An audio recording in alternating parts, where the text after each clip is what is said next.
The eighth skill inside of the admin skills kit is data analysis, and it's here that you need to be able to provide reporting on a regular basis to help users and executives gain insights and make decisions from Salesforce data. So let's dive in and look at some examples of how you can represent data analysis on your resume. For example, you could say that you've built or managed a certain number of reports and dashboards for a certain number of teams to provide increased transparency.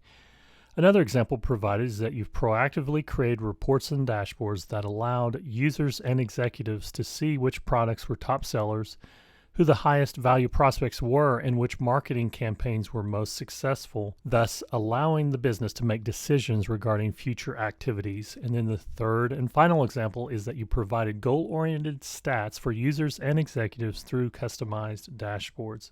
Now, on the employer side, ways they can approach this in a job description would be looking for someone that has created reports and dashboards to monitor data quality and business metrics, as well as those that have demonstrated a passion for data analytics and trends.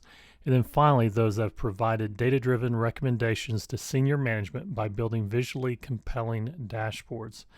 Now, there's several different resources provided here in this skill. Some are Trailhead modules, other are blog posts, interviews, etc. So be sure and check out the resources linked here in the skills kit as well.